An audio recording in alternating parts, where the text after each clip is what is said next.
Queridos irmãos e amigos, vamos abrir a palavra de Deus no livro de Êxodo, capítulo 1. Estamos dando início nessa noite a uma série de exposições do segundo livro de Moisés. Nós iremos do verso 1 até o verso 22, todo o primeiro capítulo. Para os irmãos que acompanharam a série de Gênesis, ela está disponível no site da nossa igreja, juntamente com as pregações de toda a equipe pastoral. E o primeiro volume do capítulo 1 até o capítulo 11 já foi publicado pela editora Vida Nova.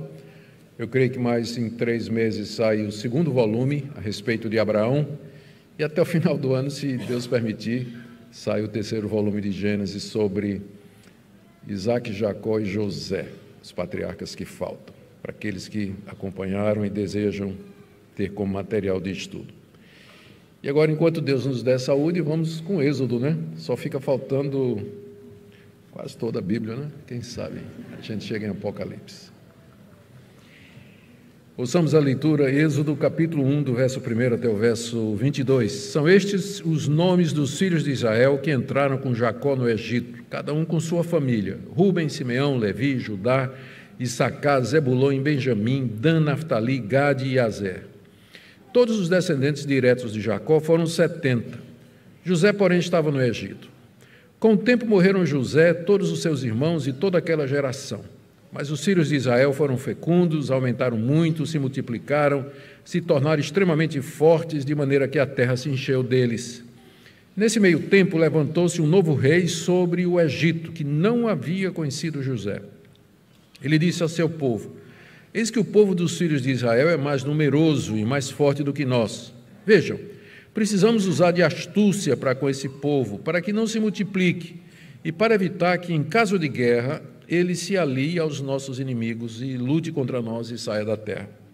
E os egípcios puseram sobre eles, os israelitas, feitores de obras, para os afligir com trabalhos pesados. E assim os israelitas construíram para Faraó as cidades celeiros de Pitom e Ramsés. Mas quanto mais os afligiam, quanto mais se multiplicavam, e tanto mais se espalhavam, de maneira que os egípcios se inquietavam por causa dos filhos de Israel. Então os egípcios, com tirania, escravizaram os filhos de Israel e lhes amargaram a vida com dura servidão. Preparar o barro, fabricar tijolos e fazer todo tipo de trabalho no campo. Todo esse serviço lhes era imposto com tirania. O rei do Egito deu uma ordem às parteiras hebreias, das quais uma se chamava Sifrá e a outra se chamava Puá. Ele disse: quando vocês servirem de parteira às mulheres hebreias, verifiquem se é menino ou menina. Se for menino, matem. Se for menina, deixem viver. As parteiras, porém, temeram a Deus e não fizeram o que o rei do Egito lhes havia ordenado. Pelo contrário, deixaram viver os meninos. Então o rei do Egito chamou as parteiras e lhes perguntou: por que vocês fizeram isso e deixaram viver os meninos? As parteiras responderam a Faraó: é que as mulheres hebreias não são como as egípcias, são vigorosas e dão à luz antes que a parteira chegue. E Deus foi bom para as parteiras, e o povo aumentou e se tornou muito forte. E porque as parteiras temeram a Deus, ele lhes constituiu família. Então Faraó deu ordem a todo o seu povo, dizendo: joguem no rio Nilo todos os meninos hebreus que nascerem, quanto às meninas, deixem viver. Até aqui a leitura da palavra de Deus. Oremos, queridos, mais uma vez. Ó Pai, nós acabamos de ler o relato da opressão do Teu povo. E nós pedimos, Pai, que na compreensão dessa palavra, desse registro, encontremos também uma aplicação para os nossos dias.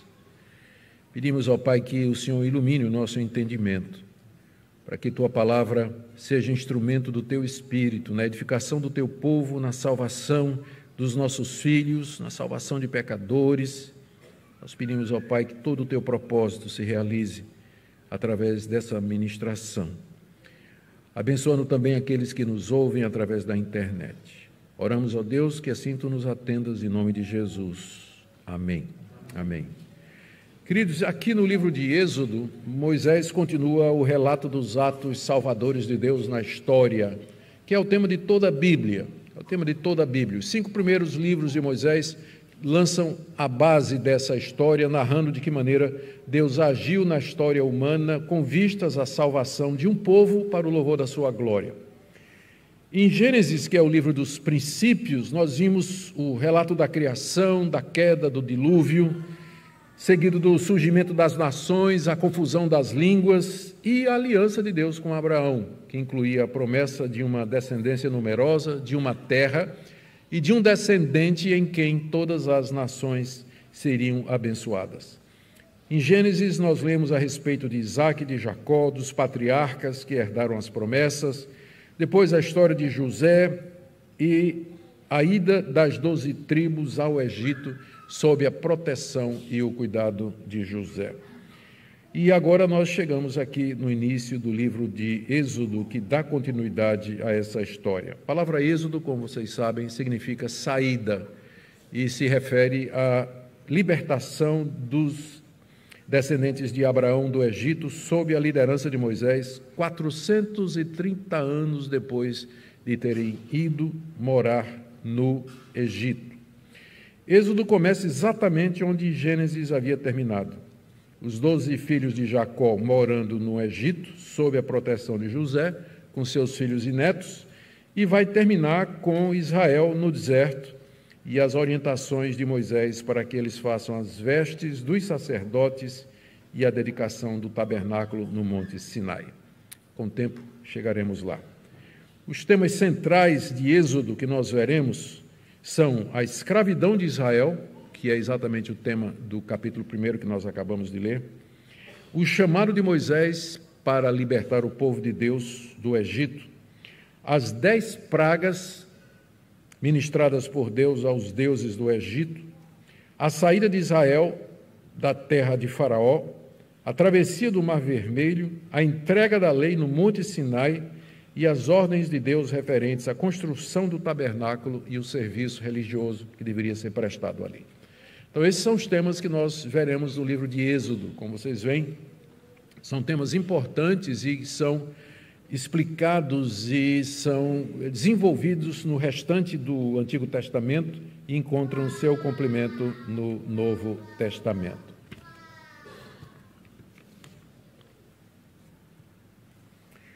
Muito bem, vamos começar com a leitura dos descendentes de Jacó que entraram no Egito, está aí do verso 1 até o verso 5. Essa lista que nós temos aí, ela é importante para que nós acompanhemos a descendência de Abraão a quem as promessas foram feitas. Geralmente as pessoas ficam perguntando assim, pastor, qual a importância das genealogias? Isso é uma coisa que eu não gosto no Antigo Testamento, é ficar lendo aqueles nomes. As genealogias têm como objetivo traçar a descendência a quem Deus havia feito a promessa de que dela ele abençoaria todas as nações. É o registro de pessoas reais que viveram no tempo, no espaço e que faziam parte dessa família na qual, ou através da qual, Deus haveria de trazer perdão e salvação para todas as nações. Todas as genealogias do Antigo Testamento apontam para Cristo e você devia aprender a valorizar.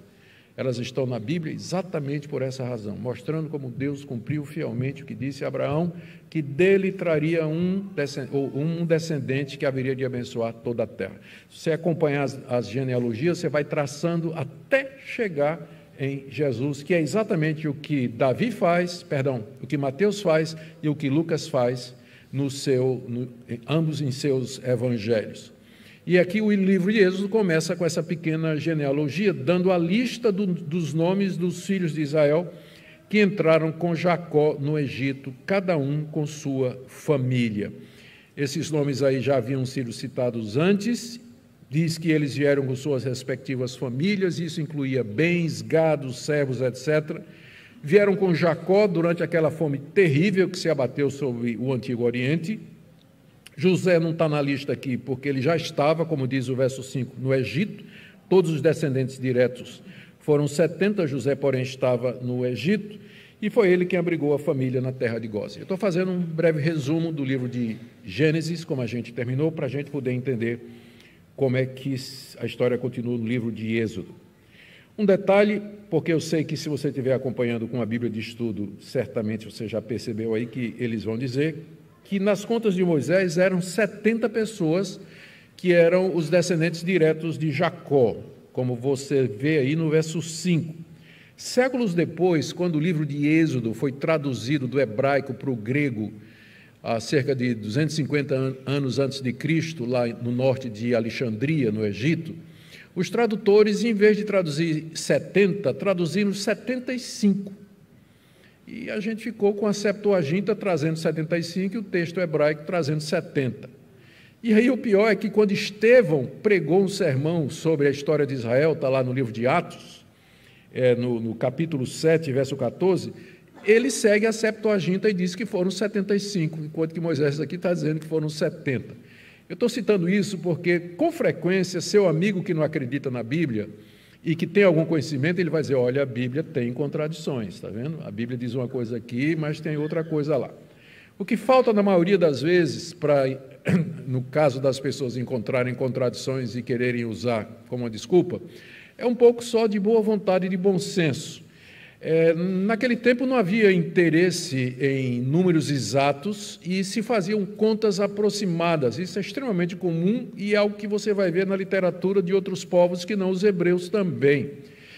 E nesse caso, se você fizer a conta, incluindo os 2 filhos de José e os que vieram depois dele, que a Bíblia menciona, dá 75. Então depende de quem você quer contar, até onde você quer fazer a conta. Moisés deu um número arredondado, pensando nos filhos de Jacó, que entraram no Egito, e a Septuaginta, quando traduziu, incluiu José, os 2 filhos e mais um que é mencionado no final do livro de Gênesis, um descendente, eu não me lembro agora se é Efraim ou Manassés, e fechando então a conta dá 75. Então falta boa vontade e disposição. E isso aqui é só um exemplo. Tem vários outros casos em que os incrédulos, seu amigo descrente, ele vai chegar a dizer, mas isso aqui está errado e tudo. É só a questão de você estudar o assunto com calma e você vai ver que existe uma resposta lógica, clara, racional, coerente para aquilo que eles chamam de erro da Bíblia. E quando a gente não sabe, a gente vai dizer, não sei, o texto realmente não nos dá uma explicação ampla a respeito do assunto, mas em nada interfere com o sentido geral ou a mensagem geral das Escrituras. Bom, mas é o que temos. Aí do verso 1 até o verso 5 tem um relato daqueles que entraram no Egito juntamente com Jacó sob a proteção de José, que foram os descendentes de Jacó, no total de 70 ou 75 pessoas, dependendo da conta, que foram para lá. Muito bem. Do verso 6 a 7, Moisés registra como esse pessoal cresceu ali, como esse pessoal cresceu.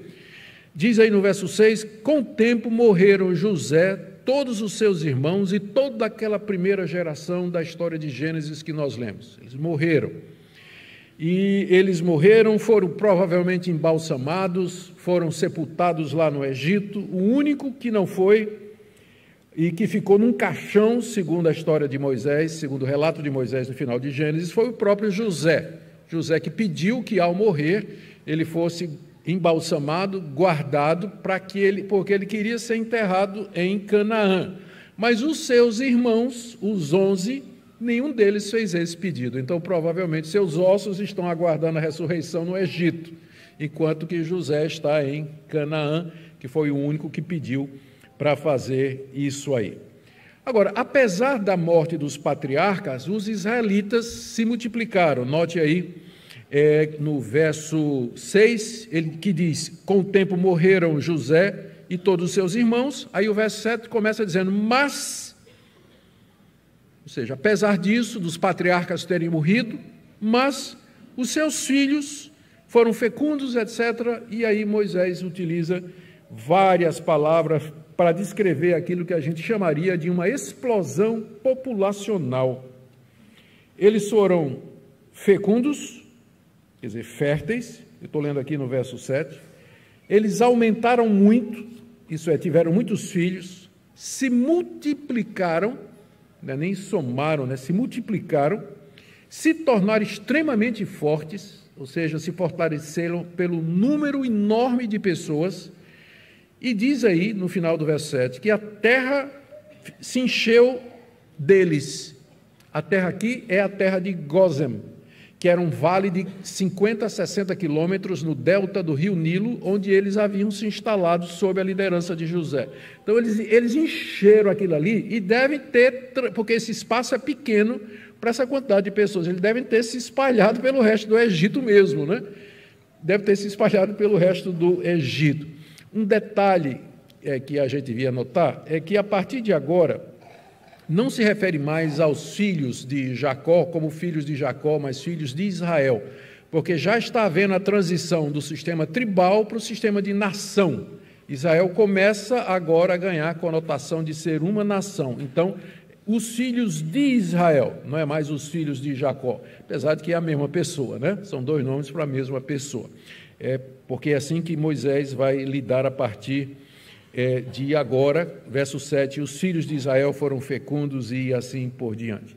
É interessante que séculos depois, o salmista, se referindo a esse crescimento dos israelitas lá no Egito, disse que era algo vindo de Deus. A gente pode procurar uma explicação natural do tipo assim, eles estavam morando no filé do Egito, que era Gósem, era um vale irrigado, frutífero, então estava tudo maravilhoso, tudo estava em condições do povo se multiplicar. Mas o salmista, ele diz que foi Deus. Eu estou lendo o Salmo 105, verso 24. Deus fez sobremodo fecundo o seu povo e o tornou mais forte do que os seus opressores, se referindo aos israelitas no Egito. Está dizendo que isso foi uma coisa sobrenatural, o aumento dos israelitas lá na terra do Egito. Também temos que considerar, para a gente entender esse texto aqui, que a influência de José ainda era muito grande. José foi o salvador do Egito,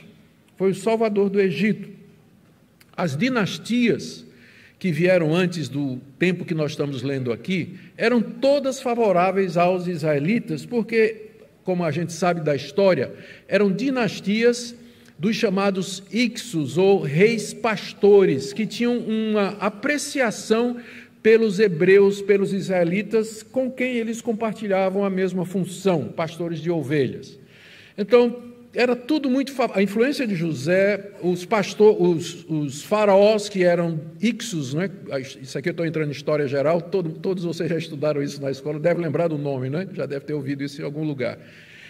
Que eram reis pastores, tudo isso favoreceu que os israelitas permanecessem na terra de Gósem. Agora, é importante lembrar que eles cultivavam a terra, mas eles trabalhavam de alguma forma em outras ocupações para atender os egípcios, construção civil, trabalho do campo, as mulheres trabalhando como domésticas das egípcias e assim por diante. Era um povo estrangeiro lá no melhor da terra e que de alguma forma contribuía lá para a civilização do Egito. E de repente tudo isso muda. A partir do verso 8, nós temos aqui uma mudança que vai mudar a história não só da redenção, mas a história do mundo. Diz aí no verso 8, que nesse meio tempo, levantou-se um novo rei sobre o Egito, que não havia conhecido José. Essa expressão, nesse meio tempo, ela não é exata, porque a verdade é que isso aconteceu séculos depois da morte de José. Séculos depois da morte de José. Depois da morte de José, séculos depois, houve uma mudança no poder e subiu ao trono do Egito um novo rei de uma nova dinastia. A gente tem que lembrar que o nome Faraó não é um nome próprio, é um título de quem ocupava a posição de rei do Egito. Todo rei do Egito era chamado de Faraó, não é um nome próprio, mas era Faraó. E é interessante que não é nomeado o rei, porque a partir de agora o conflito é entre os poderes do Egito e Deus. Então não importa quem era o Faraó, a partir de agora o Egito começa a entrar numa rota de colisão contra Deus. E o Faraó nem é mencionado aqui, embora a gente tenha uma ideia de quem seja através de outras informações. Isso aqui, essa subida ao trono de uma nova dinastia, aconteceu provavelmente perto de 400 anos depois da morte de José, para poder dar tempo para isso que aconteceu aqui, que eu acabei de ler, essa multiplicação dos israelitas, para eles se tornarem mais numerosos do que os egípcios. Isso aqui não acontece em 100 anos, né? Isso aqui, então, exige alguns séculos. Então, essa história agora do faraó que se levanta para oprimir os israelitas é depois de quase 400 anos que os israelitas estão morando lá na terra do Egito. E esse novo faraó, ele pensava diferente dos seus antecessores que haviam favorecido os israelitas, conforme nós já havíamos dito. E tem várias explicações que os historiadores dão para essa mudança, esse novo faraó que subiu e que agora começou a tratar os israelitas de maneira diferente. O que é que mudou? O que é que fez com que isso acontecesse? Primeiro, o tempo passado. Fazia 400 anos. A lembrança de José já havia se perdido, na história, estava nos anais lá do Egito. Além disso, José era um estrangeiro, e quem escreve a história são os nacionais. Então, sempre o que possível for, o que puder tirar a glória dos estrangeiros vai ser tirada dos registros. Então, o novo faraó não tinha conhecimento de quem tinha sido José, ou tinha, mas não estava interessado em honrar os compromissos e as alianças que as dinastias anteriores tinham feito com os israelitas de convivência pacífica. Esse novo rei, por conta do tempo, por conta de José ter sido um estrangeiro, existem mais algumas explicações. A terceira explicação é porque esse faraó é provavelmente o Amoses I, que acabou com o reinado dos reis pastores e introduziu a 18ª dinastia do Egito. A história nos conta a respeito desse faraó aqui, ou é Amoses I ou Ramsés II.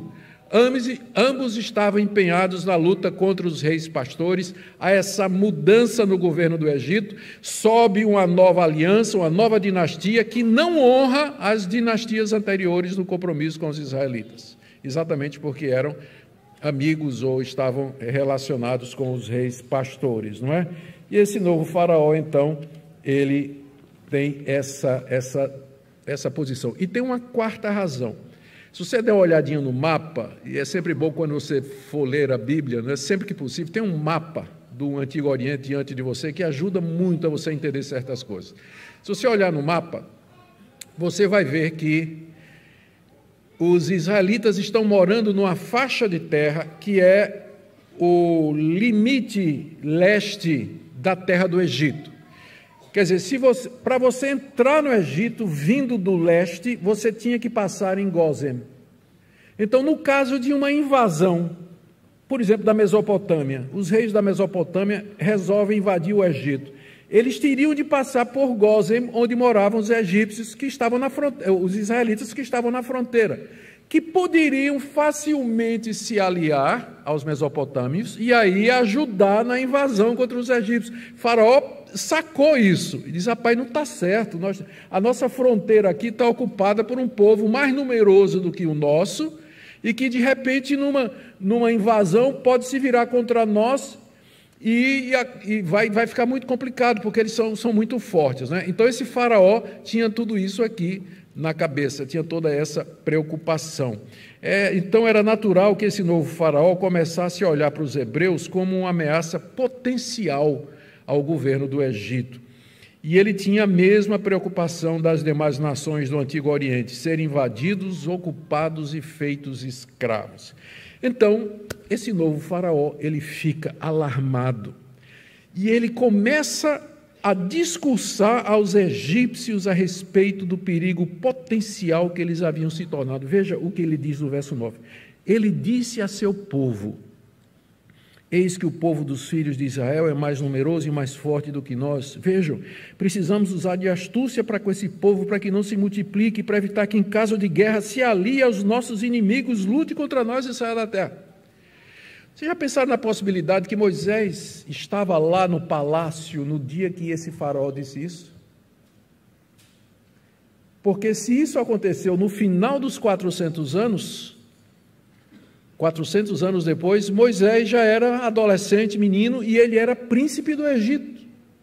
Quem sabe ele estava lá na corte quando viu esses discursos de Faraó, dizendo: nós temos que reprimir os hebreus, porque eles são um perigo potencial.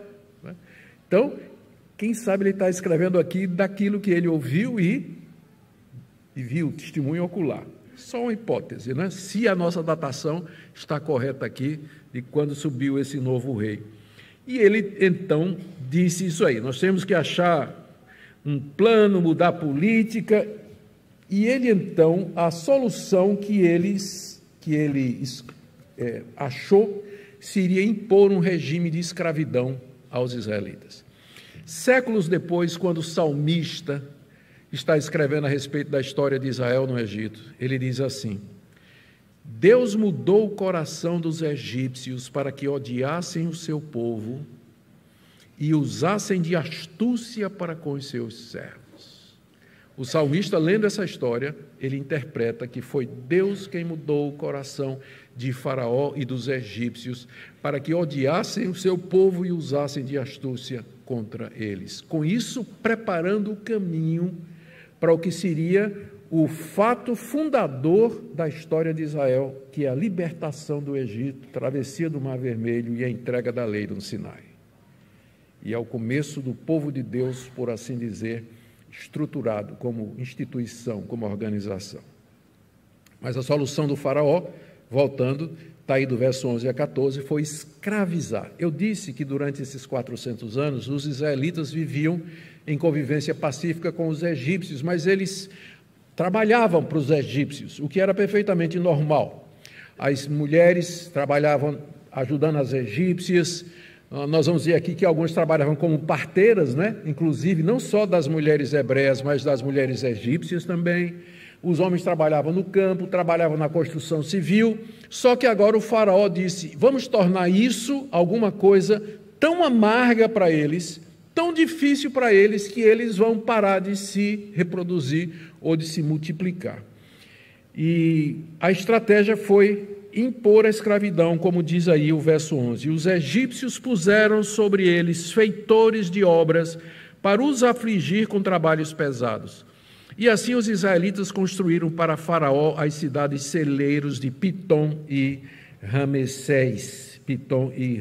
Sob a opressão, os israelitas construíram essas duas cidades, que eram cidades celeiros, onde Faraó guardava a colheita de cereal, etc. É interessante que a arqueologia comprova que essas cidades foram construídas durante a Idade do Bronze Tardio, entre o século XVI e o século IV, época exatamente em que os israelitas estavam lá no Egito.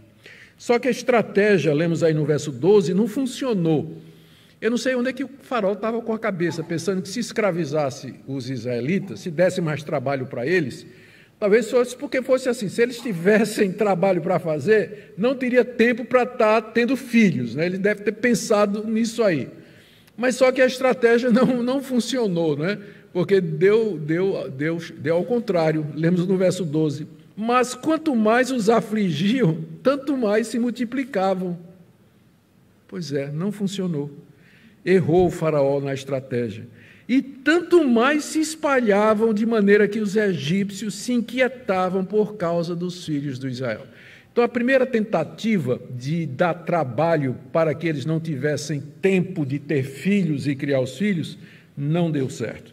Não funcionou. Os egípcios, na verdade, começaram a ficar com medo dos israelitas.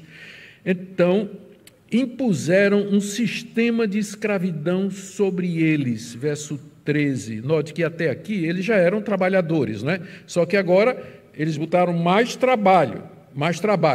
Ainda não era escravidão. A escravidão começa no verso 13. Então os egípcios, com tirania, escravizaram os filhos de Israel e lhes amargaram a vida com dura servidão. Interessante a nova tradução na linguagem de hoje, se você tiver aí, ela já traz essa interpretação, né? Então, os tornaram escravos, porque não eram até agora, eles trabalhavam, mas não no regime de escravidão. O regime de escravidão é o plano 2 do faraó. O plano 1 era dar trabalho, mais trabalho para eles não terem outra coisa para fazer. Não funcionou. Plano 2, impor o regime de escravidão para que eles não tenham mesmo tempo para nada a não ser para trabalhar. Ainda é a mesma ideia, só que agora reforçada pelo sistema de escravidão.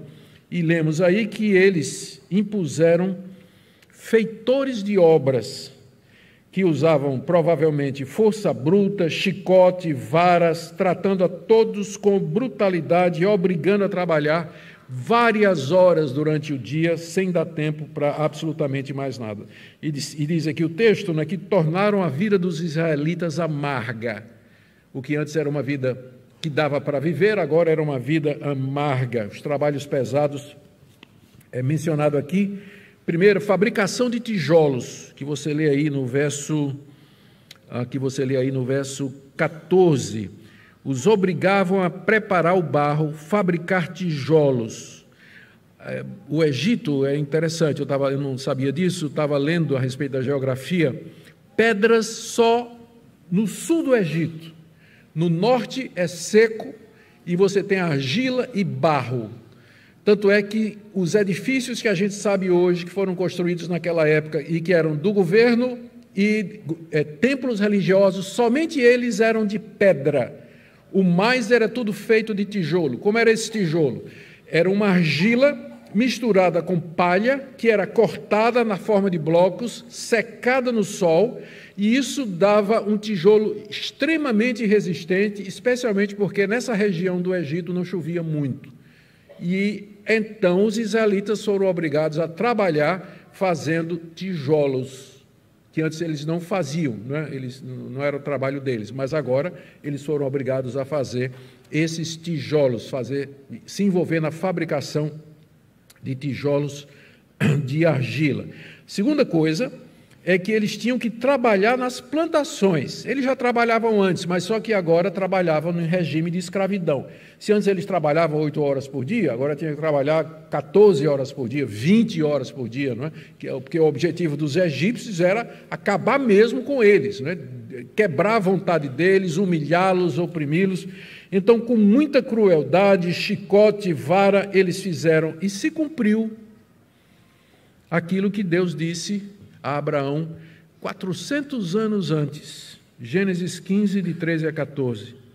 E o Senhor disse a Abraão: fique sabendo com certeza que sua posteridade será peregrina em terra alheia, será reduzida à escravidão e será afligida durante 400 anos. Mas eu castigarei a nação que os escravizar, depois eles sairão com muitas riquezas. Palavra de Deus aqui se cumprindo a cada ponto, né? A cada detalhe aqui da realização da palavra fiel de Deus. Não deu certo, nós já vimos aqui, plano 2 falhou. Plano 3, infanticídio seletivo. Verso de 15 a 6, Faraó então planeja controlar o crescimento dos hebreus, matando os meninos. Só que ele queria fazer isso secretamente, ainda não era um plano aberto. Então o que é que ele faz? Nós lemos aqui que ele vai chamar as parteiras, Aqui no verso 15, ele diz, nós lemos: o rei do Egito deu uma ordem às parteiras hebreias, das quais uma se chamava Sifrá e a outra se chamava Puá. Então, se você está procurando nome aí para sua filha, né, tem dois nomes aqui, sugestão, né? Sifrá e Puá, podem ficar à vontade aí. São dois nomes hebraicos, ok? A ordem do faraó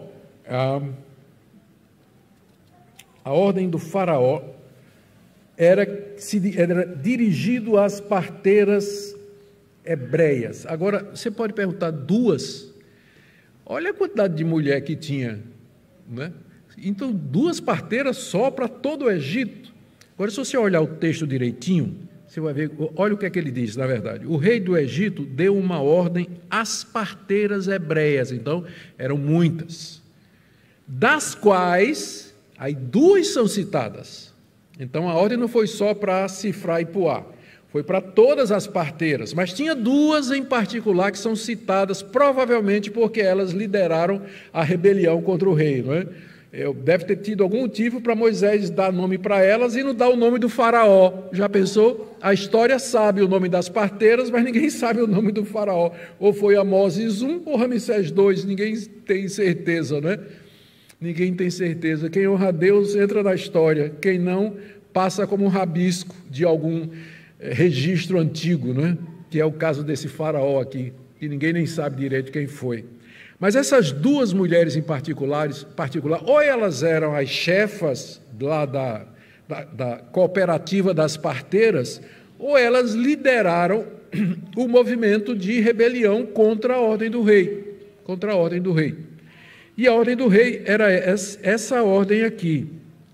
Quando vocês servirem de parteira as mulheres hebreias, porque lembra o que eu falei, as hebreias serviam as egípcias, né? E uma das funções era exatamente como parteira.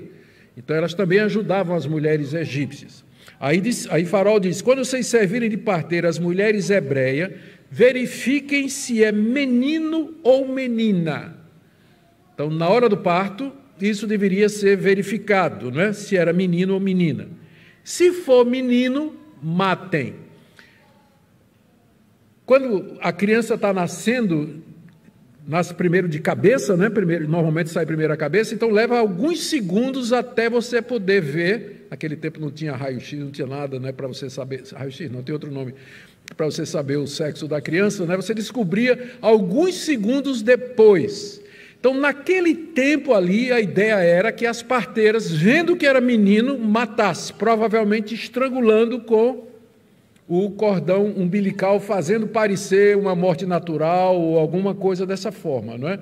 Mas as meninas poderiam viver. Então, essa foi a orientação que o faraó deu às parteiras.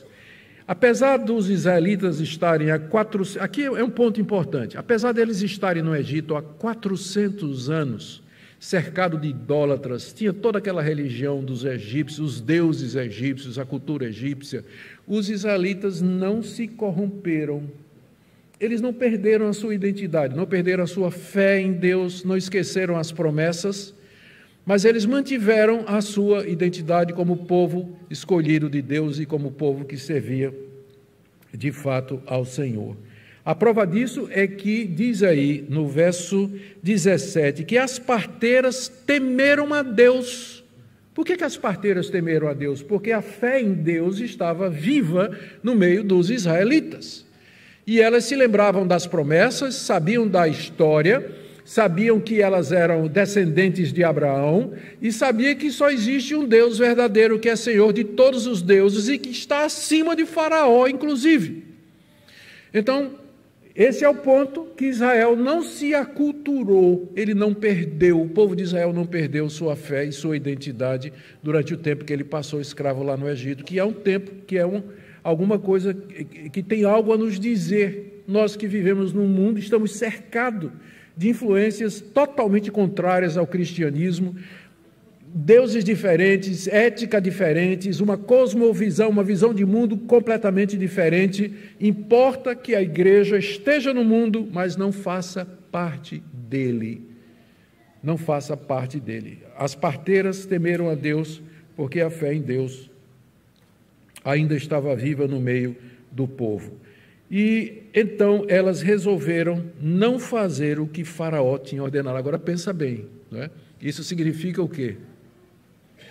Tranquilamente, né? No Egito, Faraó tinha poder de vida e morte sobre todos, mas elas desobedeceram, preferiram agradar a Deus do que agradar os homens.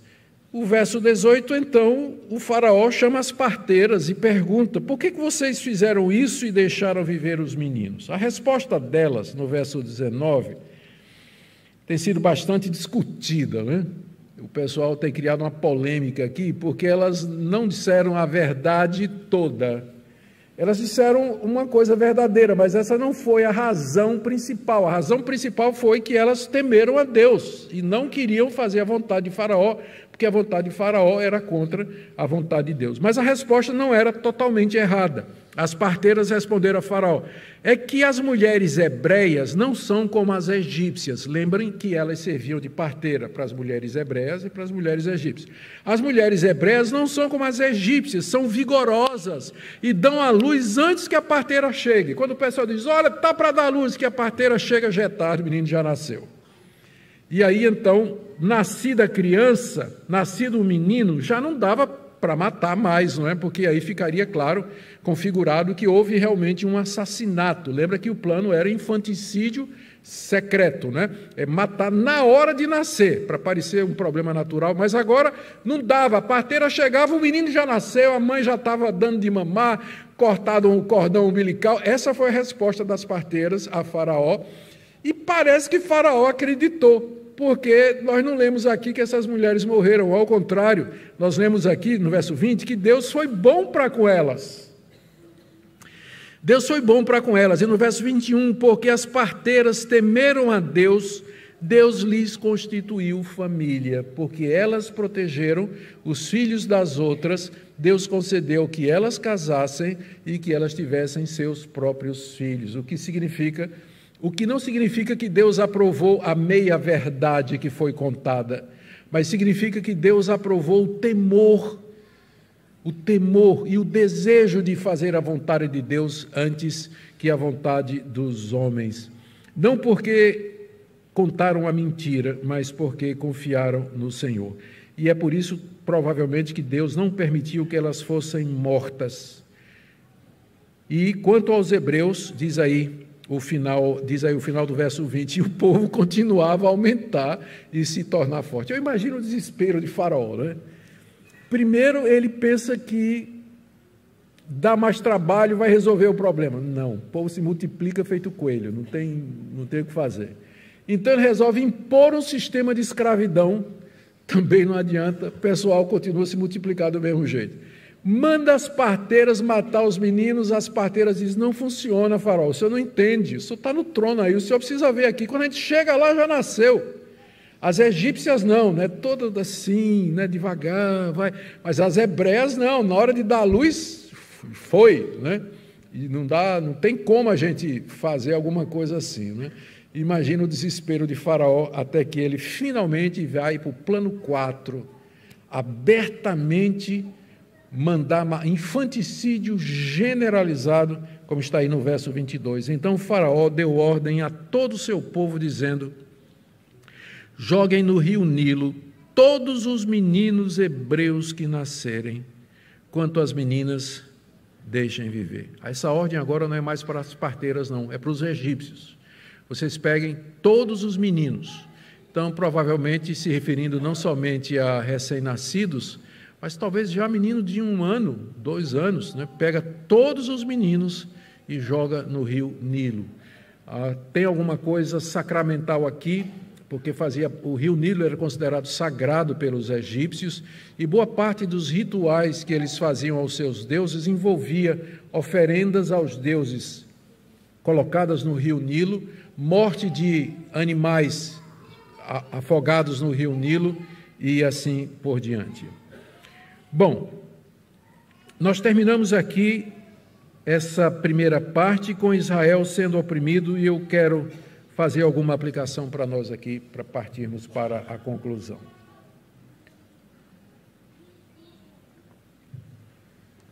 Bom, primeiro, vamos lembrar do contexto, né? Mais uma vez, é sempre importante. O que é que Moisés estava querendo ensinar aos israelitas? Esses israelitas aqui, a quem o livro de Êxodo foi escrito, são os filhos daquela geração que foi oprimida.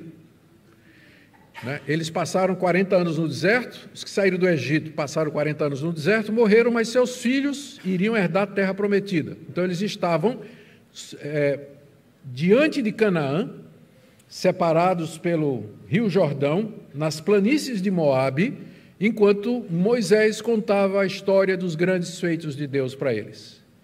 E o que é que isso em particular era importante para aqueles israelitas? Primeiro, o cumprimento do que Deus tinha dito a Abraão. Deus tinha dito a Abraão: olha, eu vou fazer uma grande nação de você. E 400 anos depois, eles são mais numerosos do que os egípcios. Deus cumpriu a sua promessa. Era como se dissesse para aqueles israelitas: Tudo que Ele prometeu, inclusive essa terra, Ele vai dar a vocês. Então não tenham medo, tomem posse daquilo que Deus disse que haveria de dar para vocês. Uma segunda lição que eu acho que Moisés queria ensinar aos israelitas era a escravidão que os seus antepassados viveram e de onde Deus os tirou.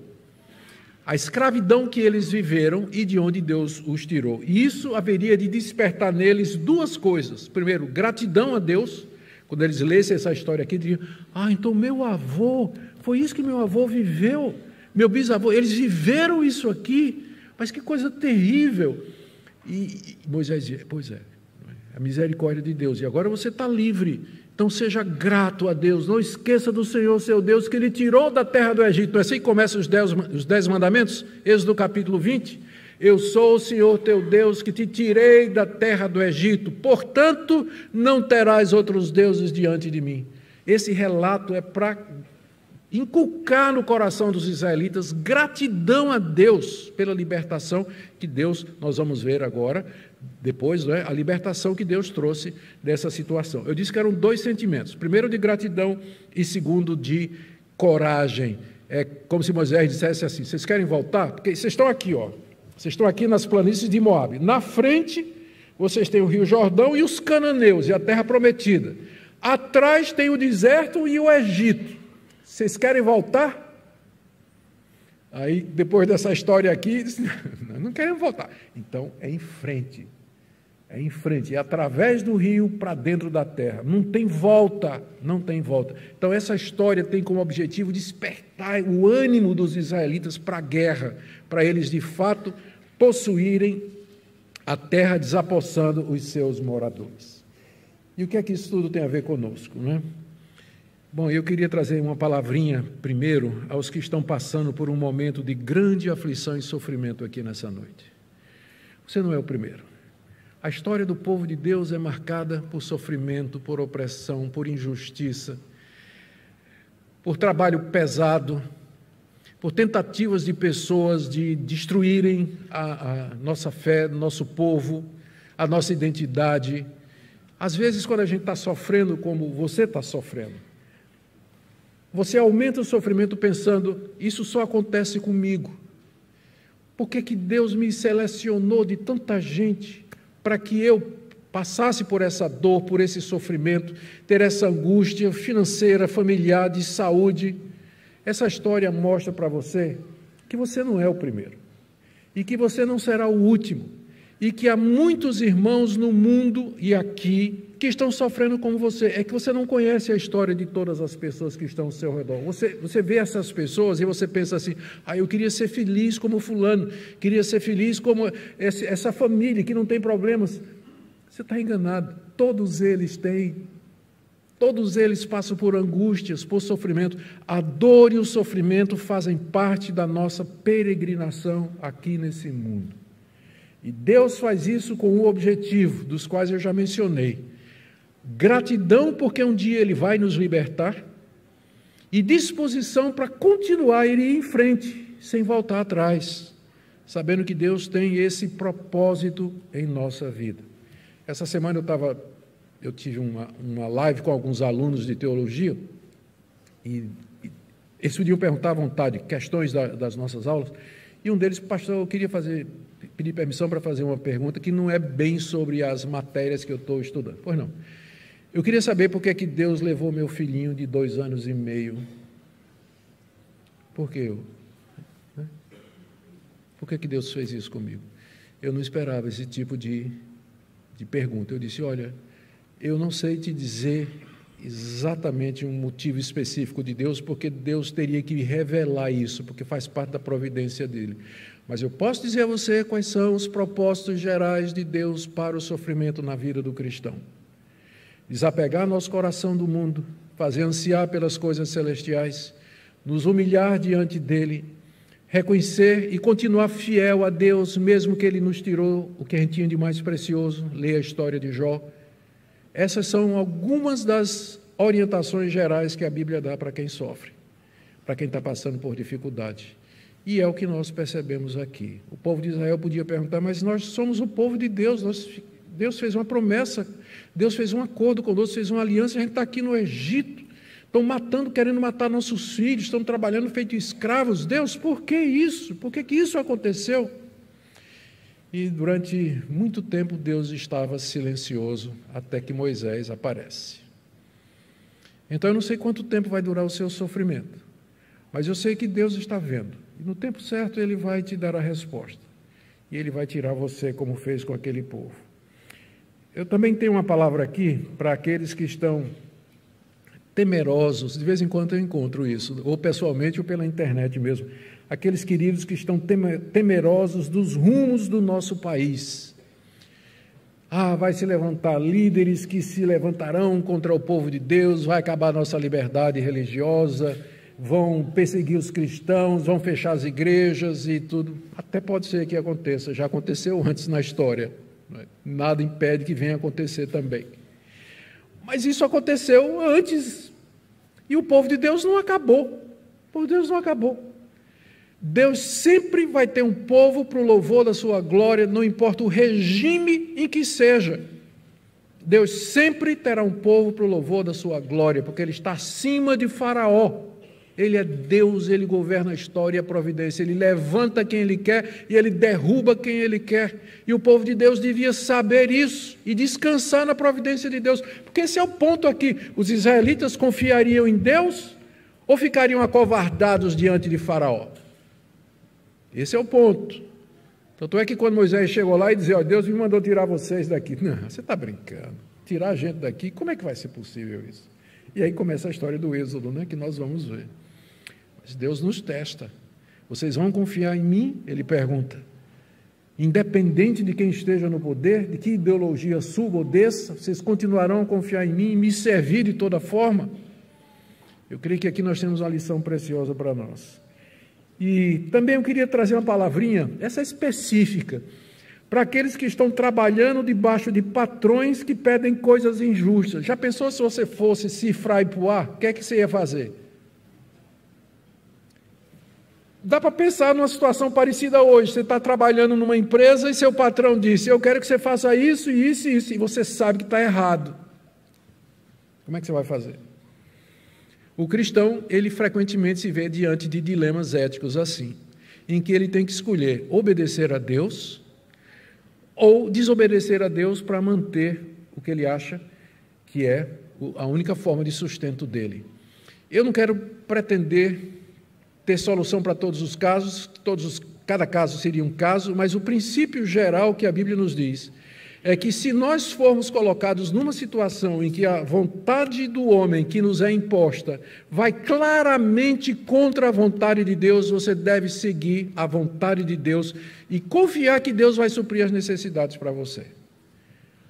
Deus vai lhe dar outro emprego, Deus vai lhe dar uma outra situação, Deus vai abrir uma porta para você, vai mostrar a você um caminho de saída, mas uma coisa é certa, nunca Deus coloca você numa situação em que a única saída é pecaminosa. Deus nunca coloca você numa situação em que a única saída é você pecar, porque Deus a ninguém tenta, Ele prova, é diferente de tentar. Quem tenta é o diabo, a carne, o mundo. E por último, essa história aqui, esse relato aqui, ele na verdade é um tipo, aliás até os termos são muito usados no Novo Testamento, termos como redimir, resgatar, eles são usados no Novo Testamento a partir da história do Êxodo. Existe uma escravidão pior do que essa aqui, que é a escravidão ao pecado. É você ser oprimido pela culpa, oprimido pelo medo, pela condenação, pela incerteza. É muito pior do que isso aqui. E a solução é sempre a mesma, você confiar em Deus, porque o Deus que libertou Israel da opressão do Egito é o Deus que nos liberta hoje de uma opressão muito pior, de um faraó muito mais poderoso. Deus pode nos livrar, quebrar os grilhões, livrar você da culpa, da condenação do pecado, de hábitos pecaminosos. O que Ele pede é que nós confiemos nele, ouçamos aqueles que Deus nos envia, como Moisés, para nos dizer a palavra de Deus, nos dar orientação e seguir o que está escrito. O que Deus queria nos dizer a respeito disso já está aqui na sua palavra: arrependimento e fé no Senhor Jesus. E crer que o nosso Deus é maior do que a culpa, do que o pecado, que o mundo e a condenação. Para que você, mesmo vivendo nesse mundo, você viva como livre, como servo de Cristo, desfrutando da alegria da salvação, da paz com Deus, daquela comunhão preciosa que vale mais do que qualquer outra coisa, e de uma consciência tranquila. Naquela noite, Sifra e Poá dormiram como bebezinhos, com a consciência tranquila diante de Deus. Você não quer isso? O caminho é temer a Deus mais do que os homens. Amém?